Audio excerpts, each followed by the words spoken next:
Science कहती है कि ये मर्द जो है ये फर्टाइल नहीं है, बिल्कुल ये खातून जो है ये बांझ है, ये बच्चा नहीं पैदा कर सकती। बिल्कुल होम्योपैथी कहते हैं आए हम आपका इलाज करेंगे जी। और बेऔलादी दूर कर देंगे। ना नहीं करते, उनको रिपोर्ट सामने है। नहीं, अगर रिपोर्ट में आप देखें किसी के स्पर्म कम है, लेट्स सपोज मेल में मसला है स्पर्म कम है, होम्योपैथिक में ऐसी प्रोडक्ट्स हैं जो उसके स्पर्म्स की काउंट जो है मिकदार कर सकते हैं बराबर।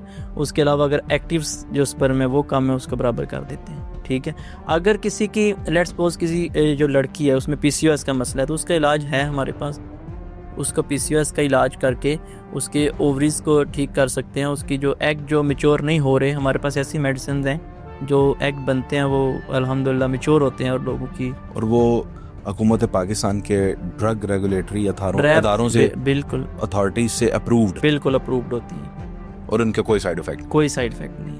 अगर आप देखें किसी में ओवरीज का मसला ऐसा है कि वो बिल्कुल एग बनते ही नहीं है, बिल्कुल टोटली गलत है, तो फिर आप टाइम ज़ाया ना करें। स्पर्म भी उसके सही होंगे जिसके कोई 2-4-5% हैं, जिसके 0% हैं। कुछ लोगों में ऐसे, सबसे बड़ी ज़ात तो अल्लाह ताला की है। इसमें ये होता है कि अगर अल्लाह चाहे तो फिर ही कुछ हो सकता है। डॉक्टर्स जो हैं उनका काम तो कोशिश करना है ना, लेकिन ऐसे काफ़ी पेशेंट्स हैं जिनके 5% 10% उसके स्पर्म थे और 60-70। आपके पास अगर 100 जोड़े आए हैं, बिल्कुल 100 कपल आए हैं, उनमें से कितने ऐसे हैं जिनको उम्मीद लग गई? फिर आपकी दवा बस आप अगर 100 जोड़ों का कहेंगे तो मेरे पास ऐसे 50+ 60 और 70 तक हैं जिनकी जो है वो उनको बड़ी इस चीज़ की अल्लाह पाक ने खुशी दी कि अल्लाह पाक ने उन्हें औलाद दी।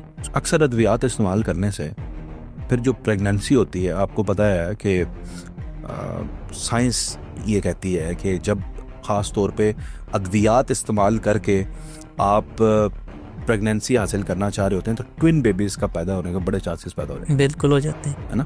बिल्कुल। आपकी अद्वियात में ऐसा होता है कि या फिर बच्चा हेल्दी रहेगा, सिंगल प्रेगनेंसी है? हाँ, नहीं सिंगल वो तो अल्लाह की तरफ से है। उसमें अगर आपके वो एग, अगर लेडीज़ के एग जो हैं वो 2 बन जाते हैं और एक में स्पर्म जाके दोनों में हो जाता है, हिट करता है, तो वो ट्विन्स प्रेगनेंसी हो जाती है। इसमें यही होता है कि बस वो ये औरत की तरफ से है कि उसमें अगर आ रहे हैं 2 एग जो हैं वो रिलीज़ हो गए एक टाइम में और स्पर्म आपका दोनों को टच कर गया, तो फिर जो है वो दोनों प्रेगनेंसी, और वो सेफ प्रेगनेंसी होती है। अगर ट्विन्स भी होती है तो फिर भी सेफ होती है। वो ये 9 मंथ अगर वो पूरे कर जाता है तो वो सेफ होती है, कोई ऐसा इशू नहीं होता।